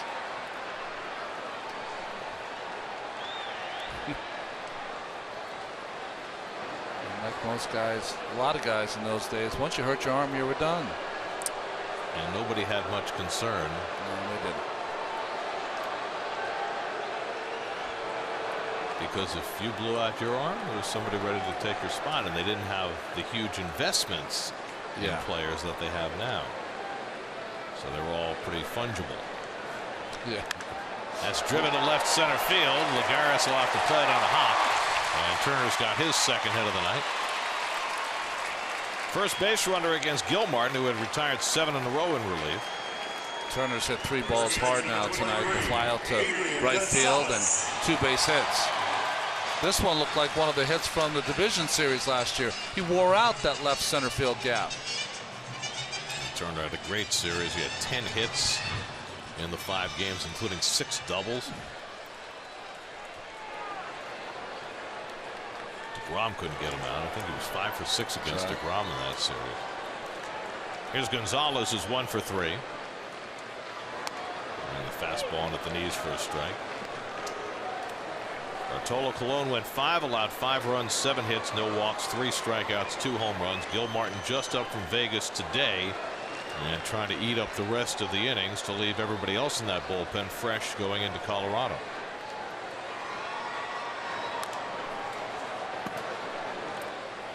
And there are tonight's starters brought to you by People's United Bank.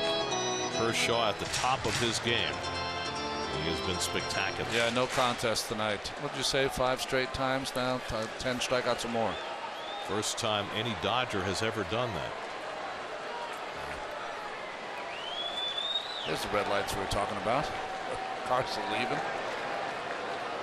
Yeah, you remember the picture of those tail lights leaving in Game 1 of the World Series in 1988? And the Gibson home run, right? There were a lot of empty seats in this ballpark when Gibson took Eckersley deep. And now if you ask people, there are 1.5 million people at that game. It was some pop star who threw out the first pitch tonight. They were interviewing him on the scoreboard, and he said, "Oh yeah, I was in the upper deck that night." Yeah, sure you were.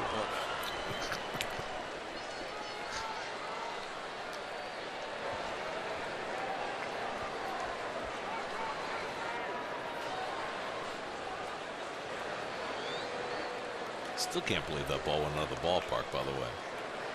Swinging on one leg, one-handed. The way he hit it. I just saw something. I haven't been able to listen to it yet, but they had like a forum where Kirk Gibson and Eckersley were talking about the home run and what led up to it and this and that. Like a TED Talk? Yeah, like a TED Talk or New York Times Talk or whatever.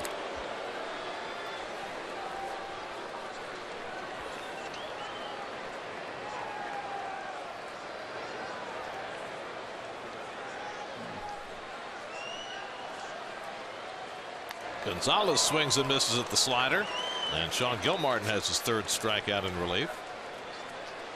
He struck out Gonzalez twice in a row. First time on a fastball and now on a curveball. Well, if the Mets and Dodgers don't meet in the postseason, this is going to be the last time that we get to see Vin Scully in the ballpark. Doesn't travel to New York for the road games. And I don't know about you, but I'm a little wistful about this. Yeah, I feel the same way. You know, it's interesting. I was able to listen to your 15-minute interview with Vinny the other day, and I don't know about you, but that's got to be something you'll remember for all your days. Absolutely. And he was magnificent, and he's been magnificent for 67 years. He has been the Dodgers. And as Terry Collins said, the Dodgers will never be the same after Vinny retires at the end of this year.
Who's that? Coming up tonight after the post game, it's Geico Sports Night. We'll go one-on-one with new Jets draft pick Christian Hackenberg, and we'll have baseball and basketball as well. All coming up tonight on Geico Sports Night after the post game. Clayton Kershaw trying to throw a complete game shutout against the Mets for the second straight season. He did it at Citi Field last July, and he's 3 outs away tonight. Lucas Duda pinch hitting to start the 9th inning. Last year it was a 3-hit shutout for Kershaw. He's allowed 2 hits tonight. And the curveball had Duda fooled, but it missed 1-1. Now he's just showing off. 5 straight games he's struck out 10 or more since they moved the mound to 60 feet 6 inches. No Dodger had ever done that. Not Koufax, not Drysdale, not Hideo Nomo, it's not Ramon Martinez. Nobody but Kershaw.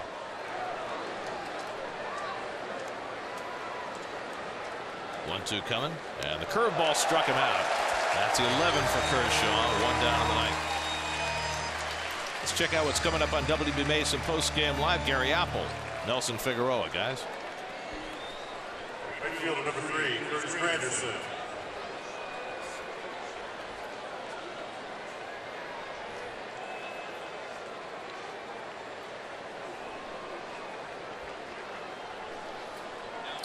All right, gentlemen, it's been Kershaw's world tonight. He's retired 8 in a row. Here's Granderson.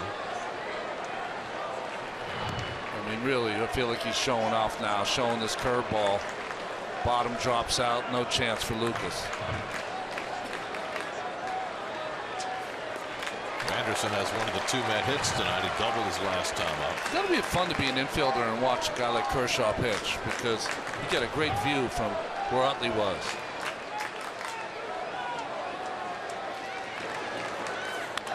Granderson fouls him away. Well, Kershaw already has 1 shutout this year.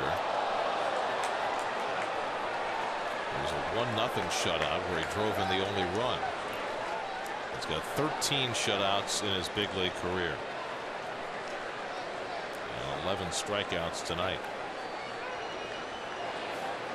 And the curveball gets Granderson looking. 2-man down. That's 12.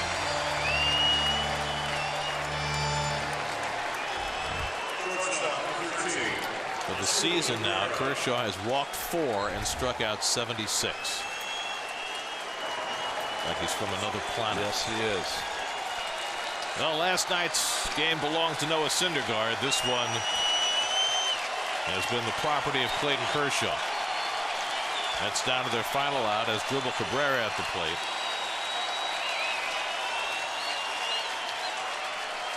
Cabrera has one of the Mets' 2 hits, and he rips one into left field for his 2nd hit of the night. So Cabrera 2 for 4, and the Mets have their 3rd hit, and David Wright will get another turn at bat. Remember, Cabrera took that fastball for strike 3 in his last at bat. He wasn't taking it this time. Out in front, base hit for Asdrubal. Kershaw had 105 pitches through 112 his last outing in Toronto.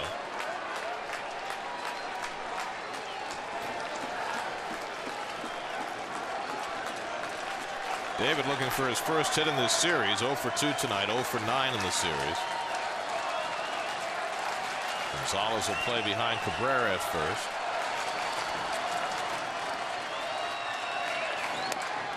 And the fastball strike.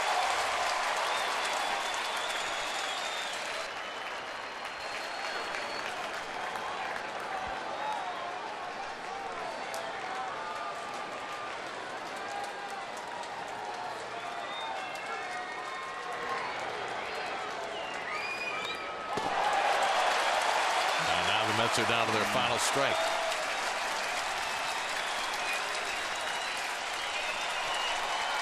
Well, David had a pitch and missed it there. He's going to show off that curveball again.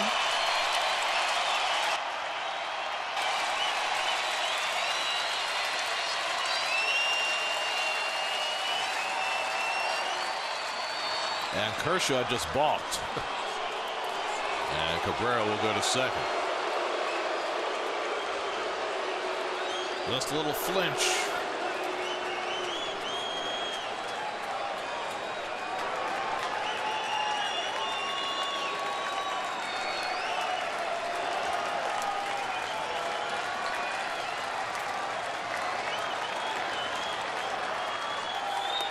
Up and away, 1-2. If Wright can keep it going, Yoenis Cespedes would be next. Not even a hint of action in the Dodger bullpen. The second guy the Mets have had the second base. Granderson with the double, and Cabrera getting the second on the box.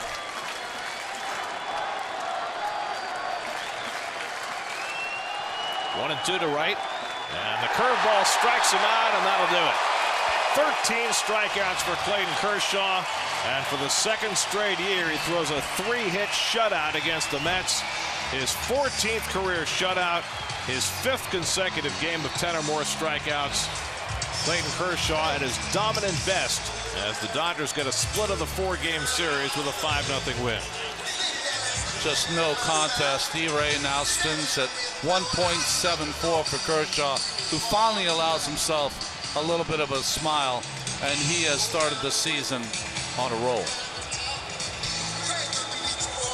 He's been the best pitcher in baseball over the last half-decade, and he showed off exactly why tonight. His 119th win against 57 losses in his career, and the masterful Mr. Kershaw was all of that tonight against the New York Mets. Not such a good night for Bartolo Colon. He gave up 4 in the first, and that was plenty enough for Kershaw as the Mets fall to 4-4 on the road trip, as Kershaw shuts him out on 3 hits and strikes out 13. Kershaw, dominant. Dodgers win it 5-0. We'll come back with more from LA in just a moment.